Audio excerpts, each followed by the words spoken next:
हरे कृष्ण।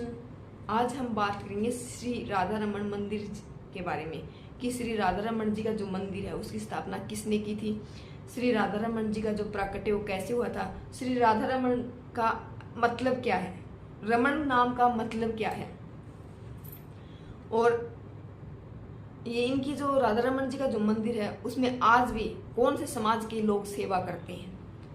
तो मैंने आज एक छोटा सा प्रसंग पढ़ा था, वो प्रसंग मेरे को इतना प्यारा लगा कि मैंने उसको नोट कर लिया ताकि मैं आपसे शेयर करूं तो कुछ भी छूटे नहीं। तो चलिए शुरू करते हैं, आप ध्यान से सुनिएगा। जो श्री राधा रमन जी का जो मंदिर है उसकी स्थापना वो श्री गोपाल भट्ट गोस्वामी जी ने की थी। वह वृंदावन के 6 गोस्वामियों में से एक गोस्वामी हैं। उन्होंने चैतन्य महाप्रभु के सिद्धांतों का बड़ी सख्ती से पालन किया था। और श्री राधा रमन जी हैं वो शालिग्राम की जो शिला है उनसे स्वयं प्रकट हुए थे और उनके चेहरे पर एक रहस्यपूर्ण मुस्कान है। अभी मतलब ये जो राधा रमन जी का जो मंदिर है वो गौड़ीय समाज के मंदिर हैं उनमें से एक प्रसिद्ध मंदिर है। और श्री राधा रमन जी के जो मंदिर में आज भी गोस्वामी के वंश और उनके समाज द्वारा ही सेवा की जाती है उस मंदिर में। तो इनका प्राकट्य कैसे हुआ था। एक बार श्री गोपाल भट्ट गोस्वामी जी अपनी प्रचार यात्रा के दौरान गंडकी नदी में स्नान कर सूर्य भगवान को अर्घ दे रहे थे, तब उनकी हथेली में एक शालिग्राम की अद्भुत शिला आ गई। उन्होंने दूसरी बार अर्घ दिया तो दूसरी बार भी उनकी हथेली में शालिग्राम की एक अद्भुत शिला हाथ आई। ऐसे करके उन्होंने 12 बार अर्घ दिया तो उनके हाथ में 12 शालिग्राम की अद्भुत शिलाएं हाथ आई।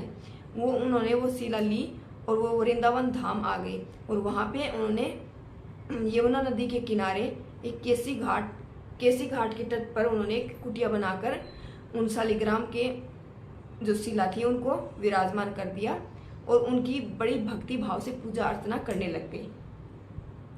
एक बार मतलब वृंदावन में एक सेठ जी आए और उन्होंने मतलब जितने भी वृंदावन में विग्रह थे कान्हा जी के उनको सबको आभूषण और वस्त्र भेंट में दिए और साथ में न श्री गोपाल भट्ट गोस्वामी जी को भी दिए।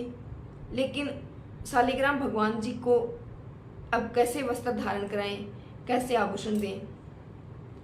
तो श्री गोपाल भट्ट गोस्वामी के मन में भाव आया कि अगर मेरे भगवान भी अन्य विग्रहों की भांति होते तो मैं भी इनको सजाता, इनका श्रृंगार करता, इनको झूले पे बैठाकर झूला। और पूरी रात श्री गोस्वामी जी को यही सोचते सोचते नींद नहीं आई। सुबह हुई, जब थोड़ी नींद सोने के बाद उनकी आंखें खुली तो वो पूरी तरह से आश्चर्यचकित रह गई। उनकी नींद खुली तो उन्होंने देखा कि श्री शालिग्राम जी साक्षात त्रिभंग ललित द्विभुज मुरलीधर श्याम सुंदर जी के रूप में बैठे हुए हैं। जिस दिन ये सब घटित हुआ था वो दिन 1599 विक्रम संवत बैसाख शुक्ल पूर्णिमा का था। तब ये था शीघ्र कर श्री गोपाल स्वामी जी उन्होंने अपने भगवान जी का विशेष रूप से श्रृंगार किया, आभूषण पहनाए, वस्त्र पहनाए और उनकी पूजा अर्चना की। फिर अपने बड़े और अपने गुरुजनों को बुलाकर उन्होंने बहुत ही बड़े मन से भक्ति भाव से उनका प्राकट्य उत्सव मनाया।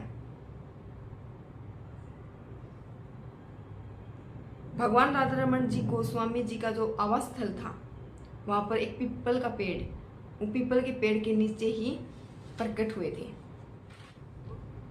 यह वही दिव्य स्थल है जहां करीब 4500 वर्ष पूर्व भगवान श्री कृष्ण एक रास के दौरान श्री राधा रानी से समाधि ले ली थी। परंतु गोपाल भट्ट गोस्वामी जी के निवेदन में, मतलब देखो भक्ति में कितनी शक्ति होती है कि मतलब जिन्होंने इतनी भक्ति की, श्री गोपाल भट्ट गोस्वामी जी, उनके एक निवेदन पर श्री कृष्ण भगवान श्री राधा रमन जी एक विग्रह के रूप में प्रकट हो गए।